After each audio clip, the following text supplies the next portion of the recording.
What's going on, everyone? My name is Sherwin, and today we are in the Shed Studios. And in this video, I want to share with you all the options that Abby and I talked about that we decided we can choose from as far as post buyback. But before I begin with that, I do want to share something important with you all. And I joke a lot and stuff like that, but I wanted to share this because it's important to me. But I do want to give a shout out to my wife Abby, because story number one, back in 2019, I was in the process of trading in my Prius because we were getting up to the high mileage. So usually when we're getting close to 100,000 miles, it's like, or 100,000 miles, it's time to give up the car. My commute, I drive over 20,000 miles a year. So in about 4 years or so, it's about that time. And it was about that time, 2019. So I was looking into a Prius plugin, the first plugin that I was going to purchase, because having the Prius, we've had multiple Priuses, and it saved me half. Like, I always save half every time. Like, jumping from a V6 gas car to a Prius, I saved half as far as fuel cost. And so I'm like thinking, if I get into a Prius plug-in, I'll continue to save more. Never considered a Tesla or an EV, because I just kept listening to people's comments or whatever, and never really did my own research. I did get curious though, enough to where I started doing my own research and was just like, wow, I'm glad I did my research, because what everyone is saying is completely incorrect, misinformed, blah, blah, blah, blah, all that stuff. And so it was people like Tesla Joy, I1 Tesla or A1 Tesla, and a few other people, because at that time in YouTube, there wasn't that many people doing YouTube content. And so that pushed me into looking more into the EV, into a Tesla, into a Model 3. And I'm like, man, the standard range Model 3 is 35,000. Why would I spend a little bit more and get a Prius plug-in? Yes, it's full electric. Yes, I have to worry about charging. But if this vehicle is only going to be, driven to and from work, and I charge at home, then there is no issue. And so I brought it up with Abby, and she was apprehensive at first and was like, man, are you sure? If we have issues with that, like, is this more time out of your hands? And, but, I explained to her, here's what I found. I'm sure we're going to save more money. It's not going to affect road trips because we still got our minivan. So don't even worry about it. And if it doesn't work out, we could always give it up and go back to hybrids. And so she gave me her support, and I was still nervous about it, but that pushed me over and like, all right, let's do this, and that was it. Like, that was our gateway into electric vehicles, into Tesla, into Rivian. So that's story number one. So story number two, earlier this year, we got the Rivian R1T, and it was bugging in the back of my mind when Rivian announced the truck. And that was the truck. Like, I've been wanting a truck. Abby knows I've been wanting a truck for a very long time. Didn't make sense because, again, my commute doesn't make sense getting a gas truck. And then Rivian comes out with this. But then I'm like, there is no dealership nearby. Man, this cost as much as a Model X, or, like that price range. And I'm like, nah, it's cool. I can continue to hold off, this. And then earlier this year, lease deals came out, like insane lease deals. And then a service center opens up like nearby within 30 minutes. And it's like, man, all right. So I talked to Abby and I'm like, look, I know we already have 2 cars. We have 2 EVs. I really want this. We can lease it, because if it doesn't work out, at least it's a lease. and we can just get rid of it. Or if it works out, we can buy, we could buy it afterwards. But, you know, again, she wasn't all in. It is an additional expense, and the family wouldn't really benefit from it. So we thought. And so again, she's like, you know what? If that's really what you want, go ahead. Man, see, she always gets my back. As long as I show her, like how much I wanted, and I did my research. I do like PowerPoint presentations and stuff. So, so yeah, she's like, yeah, you know what, go for it. You've been wanting a truck, and it worked out. Having a truck worked out. So there's times I would tow for my kids' school band. I've towed their trailer before. There's a few times in a month, maybe not a few, but a couple of times in a month, we're like, oh, glad we have a truck. We could use the bed, we could haul this stuff. And I've mentioned in the past, the Model Y is, man, really, really good at fitting things, because the back of the Model Y is fairly big. So I've done that, but it does have its limitation. So that's where the truck comes in handy. And so the reason why I mention these stories is, like Abby she always just gets my back. And, yeah, so just want to say thank you to her, giving her a shout out, being in the videos. She doesn't like being in the video, and she does like joke about it sometimes, but she always gets my back. So just wanted to give her a shout out. But the other thing too is, like, she's in, like, as far as we need to keep a truck, so our options are surrounded by having at least a truck. So that kind of is one of the goals. Another goal is we want to take this opportunity to downsize. So right now we have 3 cars, and downsizing to 2 cars, it would save us money on car insurance. So I think that is one of the goals we want to do. So with that, let's begin with the options that we talked about. So I called Chase to get more familiar with the lease contract that we have with them, and they gave me 2 options to get out of the lease. So number 1, I can return the vehicle to them, but I would have to pay for the remaining balance. So I pay about $813 a month, and I have like 28 months left. So I would have to pay that. And then that's it. Like, you're good. The other option is to return it and let them auction out the vehicle. And however much they sell it for, if there is a difference, then I am responsible and I need to pay that as well. So right now, the value of the truck is, let's see, $68,514.97. If they were to sell it for, let's say, $65,000 in an auction, then I would owe $3,000. So that's how it works. It's the lesser of the two.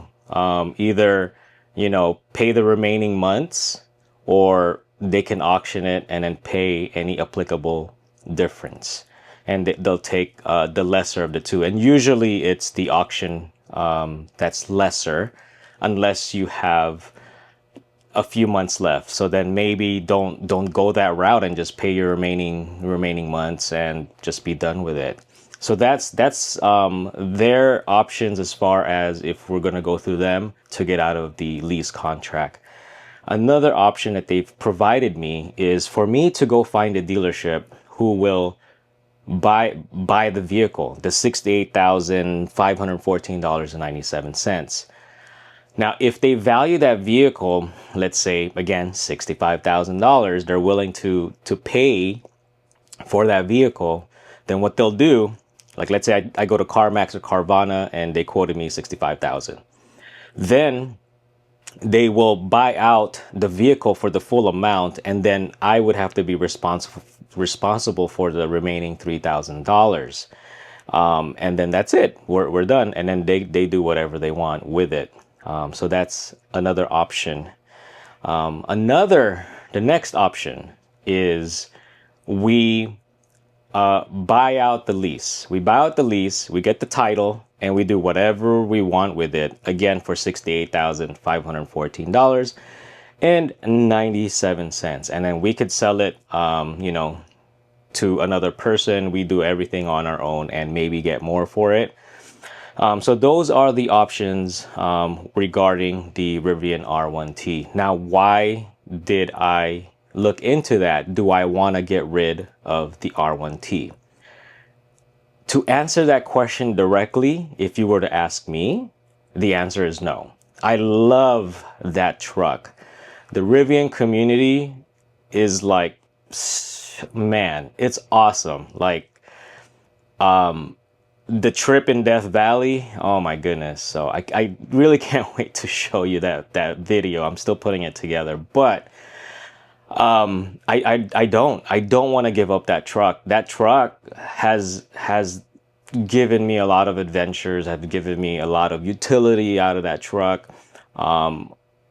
It gave me like a reason, like it showed me, like, you know what, and this is why. And some of you have sent me a message like, dude, you got a Plaid, but you still prefer to drive the truck. You have more fun in the truck.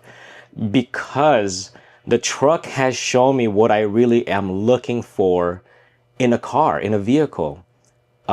Sure, the Plaid is fast, but that's where I stop. Like, one of the biggest head scratchers for the Model X for me, well, there's actually a couple, but the one that stands out is there is no outlet in the Model X. It's an electric car, but I can't plug anything in. And if you Google it, it says that there's an outlet in the center console. There is no outlet. There is no 110 outlet in that car, and it's an electric car. And it may not be a big deal to you, but to me, like, that's one of the things. And then the other thing, of course, is just space. For people, fits. However many seats there are, it fits. Beyond that, and maybe we just travel with too much stuff. But again, that's how we travel. So anyway, I'm not gonna get into that, but that's like why I always prefer to take the Rivian on road trips, and just everything. That I prefer that. And yes, we have a Plaid. Ooh, Plaid. Again, the Plaid thing wore off like a month in, but you cannot deny the fact that, man, a Model X rides so comfortably. Like, if you checked out the test drive video a few years ago when we did, it felt like we were driving on clouds. It just felt so nice, and it still does. So that's one big thing that it's going for, in my opinion. But yeah, so that's why I'd rather, I could do more with a truck. So not just R1T in particular, but a truck in general, and it has to be electric. Now, Abby doesn't like it. Doesn't like it in a sense that if we go on road trips, she's just uncomfortable. She's uncomfortable because she's used to the Model X. There's nothing in comparison, at least from what we've tried. I'm sure there's plenty of other cars, maybe a Mercedes, maybe a BMW, whatever. But we never experienced it. We were only going by what we've experienced. And she loves how the Model X rides and feels and how comfortable she is. So that's why, like, Rivian can't reach that, if I'm making any sense. At least not yet. Who knows? So with that said, you guys have seen the Cybertruck demo drive. You guys have seen the R1S tri-motor demo drive, but if you haven't, please go check it out. She does like the R1S. She does like it. And so if we were looking at the most ideal, at least for me, is if we can have an R1S, a Cybertruck, and keep the Model Y. Like I'm willing to continue to pay for the insurance and all that. It's probably not going to be too much of a difference. Well, maybe. No, yeah, it may be very similar because Model X and R1S are about similar in price, and then Cybertruck and R1T. Actually, the Cybertruck is cheaper than the R1T. So it may float around the same. To me, that would be like an idea. I don't know if ideal is the right word, but that's what I would want. That's what I would want. And you're like, well, why are you keeping the Model Y? The Model Y value has plummeted. So, and it's a great car, no issues, you know, and maybe I probably wouldn't have kept it and would have just had the R1S and Cybertruck. But man, just thinking about getting rid of it with the current market value for those, we paid 70,000 for it. It's like around 25,000 bucks. It's really disappointing. So we were going to lease the R1S, and Abby was ready to do it, even though she doesn't feel too comfortable with it. But see, and thinking about it, we would have taken the Cybertruck on road trips, and it would just be a waste. And she would have just wanted a 1-year lease, because what she's curious about and excited for is the Rivian R2 and the Model Y Juniper. And so those are pretty much around the corner. Juniper is probably coming out next year, sometime next year, and R2 the following year, who knows when. And so getting into a 2 or 3 year lease, it's like she doesn't want to do that. And I checked it, and Rivian does not offer 1-year leases.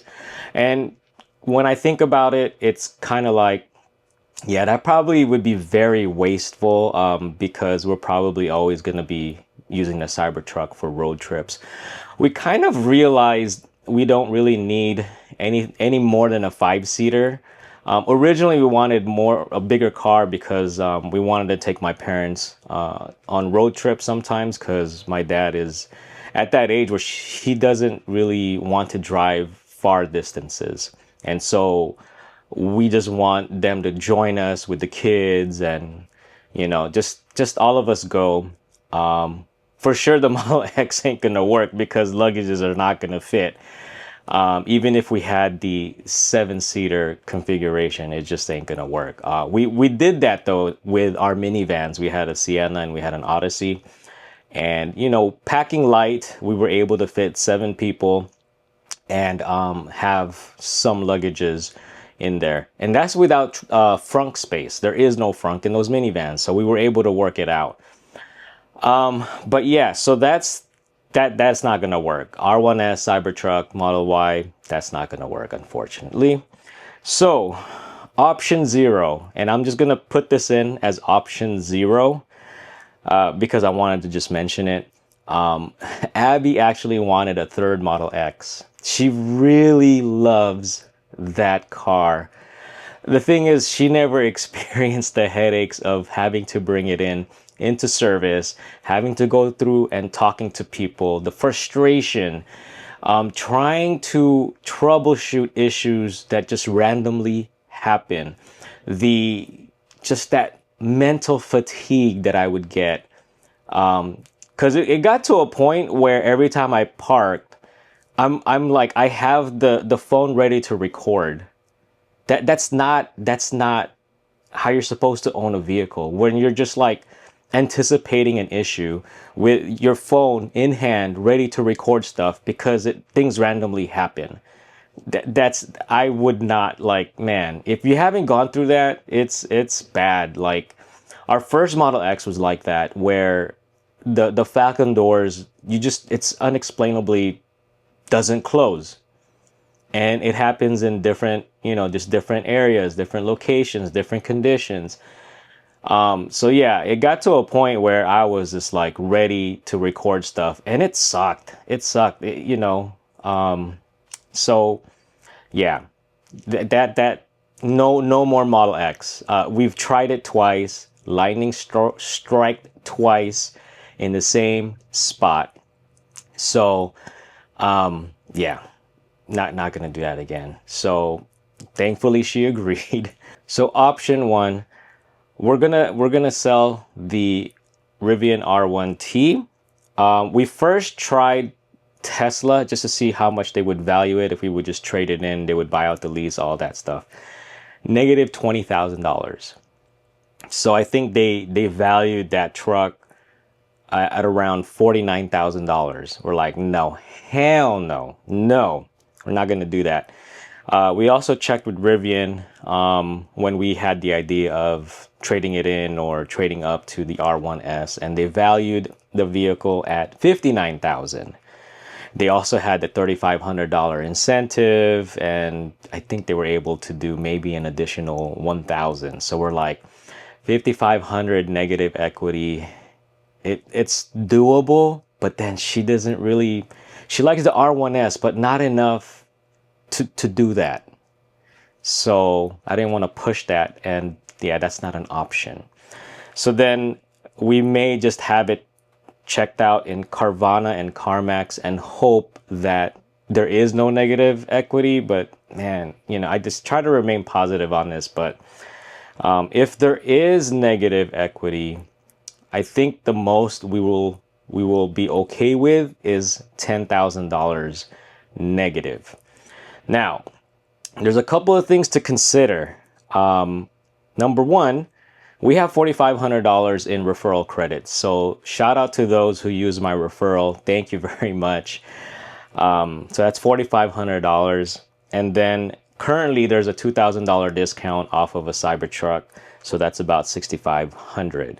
So we still have to somehow pay for the $3,500 negative equity.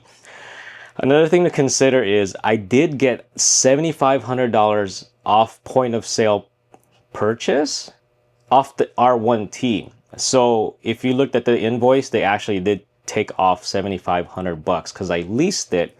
And so that's the amount. That's one of the reasons why the lease payments are so low, is because they took the $7,500 off. So if you would consider that, then I'm actually not in the negative. Plus the other incentives, I'm actually in the positive. But regardless, that $3,500 has to come out somewhere, and that's like immediate, like it's gonna hit us. So it's something to consider.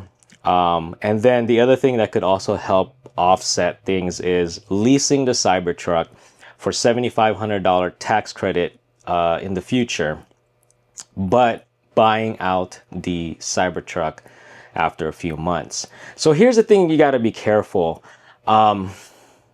So there's a lot of content out there. A lot of people are like, yes, lease the Cybertruck, get $7,500 and then buy out the lease afterwards. So you need to buy the Cybertruck. You need to buy out the lease as soon as possible, because the current deal on that Cybertruck for leasing sucks. It sucks unless you have a lot of tax liability on your business or whatever, right? It really is just bad.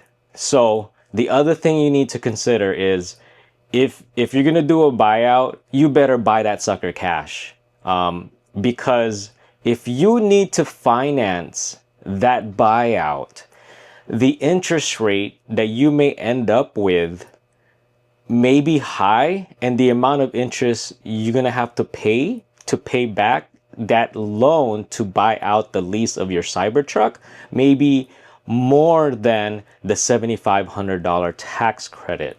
So I'll give you an example. The Model Y, the 2022 Model Y Performance we bought it at $70,000. I traded in my Model 3. I had equity of like $16K on that.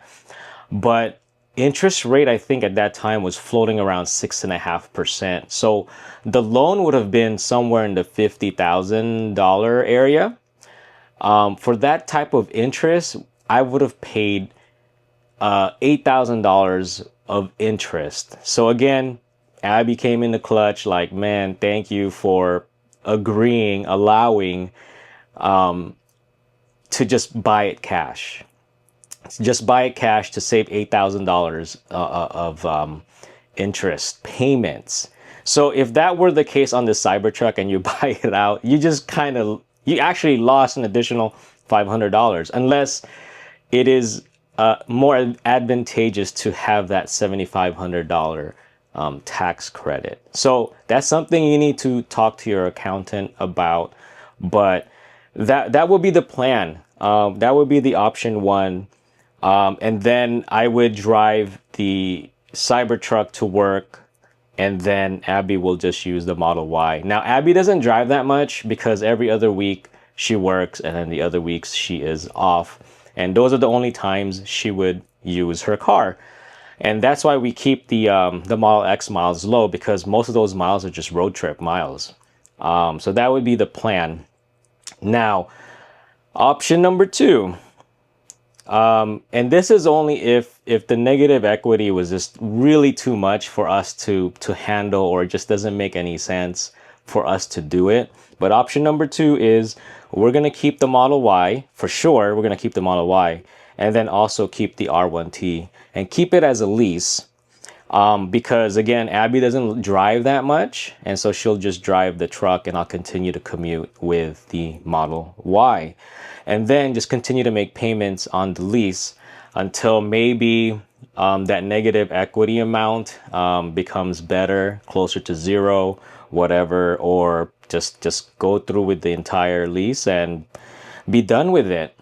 And so, and then that's the time when we would maybe get the Cybertruck or something else. Who knows? But that's option number two. But regardless, that's where that whole thing that comes in, where we have to have a truck. All right, so that's what we talked about in Vegas. Those are the two options that we're gonna go with.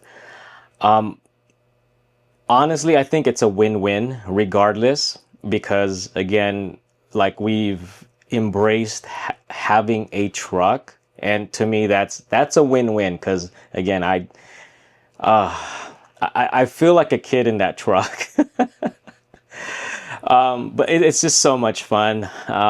But yeah, so I don't know. What do you all think? I mean, what would you do in this situation? But yeah, I mean, yeah, shout out again to Abby. I mean, you know, what do they say? Behind a great man is a woman with a sledgehammer. That doesn't sound right. Something like that. Or was that other saying, happy spouse, quiet house? Man, I'm not good at these things. Am I saying those things wrong? But anyway, I'm just glad that we're on the same page, Abby and I. And so we're able to come up with options where she can be happy and I can be happy. And I'm just thankful for that. And I'm able to share with you guys the options that we came up with. We're kind of excited, but also kind of sad, because again, we have to give up the Model X. Surrender Day is going to probably be tough again, because we just wanted that car to work. But it's going to be tough again. And then at the same time, I know she wants the Cybertruck because it reminds her of the Model X. But if it doesn't work out as far as how much we're going to lose with the Rivian, then, I mean, she would have to wait longer, and I would have more time with the Rivian and do some more adventures. So yeah, let me know what you think. The other thing in the corner of my mind that I haven't really mentioned, another elephant in the room. Am I really ready to let go of a problematic Model X and jump into a possible problematic Cybertruck? I know a good number of people with Cybertrucks who have had many issues with it. Now, they have low VIN numbers. They're one of the early owners of the Cybertruck. All of them Foundation Series. All of them, not even most. All of them have had problems, mostly the motor issue. Again, one went through a buyback, ended up replacing it with another Cybertruck. Just like us, we went through a buyback with the Model X, bought another Model X. So I know exactly how it feels, what they're going through. And it's just one of those things, like, once you've experienced owning a Tesla, it's kind of hard to look at other EVs. I mean, as much as many people hate Elon, like, look, you could hate the dude all you want, but and don't look at it as it's him who's making it. He has very talented engineers who are designing and building these vehicles. It's not really him. Maybe in the beginning it's him, but it's these talented engineers, these men and women who are the reason why Tesla is where they're at the moment. So just forget about the dude. You know, regardless whether you choose to purchase a Tesla or don't choose to purchase a Tesla thinking, you know, oh yeah, hit him where it hurts in the pockets. No, it's not. Because even if you don't buy a Tesla, 10, 20 other people will. And he'll, you know, just think about you.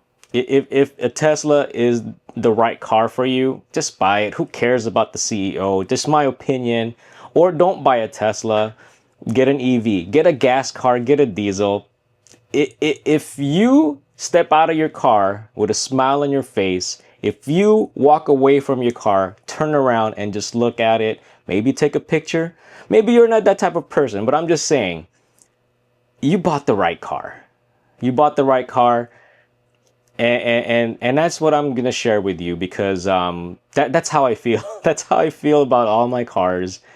But yeah, I mean, whenever you guys share stories about, oh, I bought this, I bought that, even if it's not a Tesla, like, I am just excited for you. I celebrate with you, because I know how it feels to have a car that you love, a car that you like, a car that you can, that is useful for you on a daily basis. So that's why I celebrate with you guys. So thank you very much for watching. It's going to be a very interesting next few weeks. Hopefully I can provide more updates. If you like the video, please like. If you haven't subscribed, please subscribe. Do let me know what you think about the options I shared in the comments below. And I'll see you on the next one.